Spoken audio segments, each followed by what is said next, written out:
In the high desert of northern New Mexico, if you listen carefully, you just might hear something more than the wind. It's the underground sound of a man obsessed. His name is Paulette, who for the past 25 years, with only his dog for company, has been scraping and shaping New Mexico's sandstone into man-made caves of art. Do you think you're obsessed with cave digging? Would you call a child being obsessed with play? You wouldn't use that word obsessed. You know, when you're doing something you love and are drawn to it, you want to do it all the time. So this is sort of the cave staircase, huh? Yeah. He calls them his wilderness shrines, massive in scale, poetic in their design. If his work takes your breath away, well, that's just what he hoped it would do.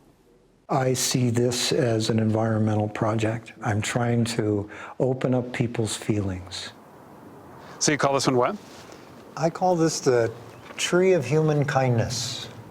This small opening pales in comparison to the cavern he's dug inside. How long did this take? Close to 900 hours. 900 hours? Yeah.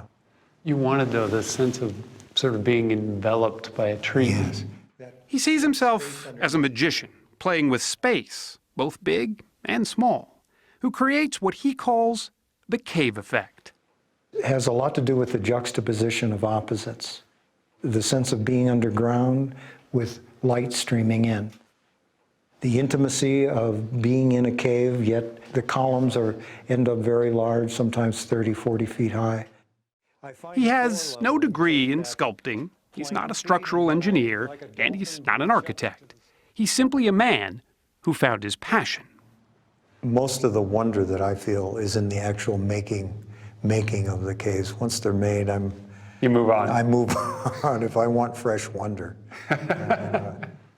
He's found that fresh wonder digging about a dozen caves so far, most commissioned by nearby residents who want a piece of livable art. What was here before you started digging? Well, there was just hillside. This cave along the Rio Grande River even has power, a wood floor, and a colorful bathtub with running water. It took Paulette 2 years to dig. He charged a mere $12 an hour in labor. You don't do this for the money. You're not getting rich off making these beautiful places. No, it's the process. You know, I'm having the time of my life. You can see the way they're offset here. Amazingly, Paulette's designs have been largely unnoticed. Until recently, that is. I use only hand tools, shovels, mattocks, scrapers. A documentary filmmaker heard of the caves and spent 3 years following Paulette as he dug. The result was Cave Digger, a film so unique it was nominated for an Academy Award. I'm in the big time now, so now. Suddenly, Paulette was a caveman with a following. So I take it in your career as in real estate, you've never really had to sell caves before. This is definitely a first.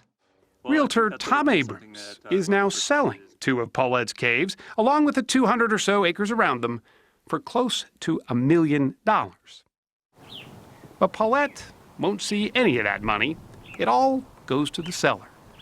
Does it ever get lonely up here, doing all this work? You know, I'm never lonely. He agreed to show us his latest project. This is the largest thing I've ever done. He calls it his magnum opus. I'm taking all the things that I've learned in all the other caves over the years and finally getting an opportunity to experiment with gilding the lily. His plan is not only to just carve, but paint these sandstone walls, creating what he hopes will be a healing retreat, a community gathering place, complete with a waterfall. Half this room is going to be a pool. Oh my God. And they'll be seating around the bottom. At 67, he'll be well into his 70s before he shares this cave with the world. He hopes those who come here will find in its solitude what Paulette already has, a sense of peace and purpose.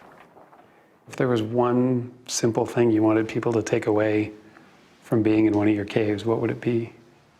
At least a moment or a length of time in which they had a deeper feeling and deeper understanding of themselves and life.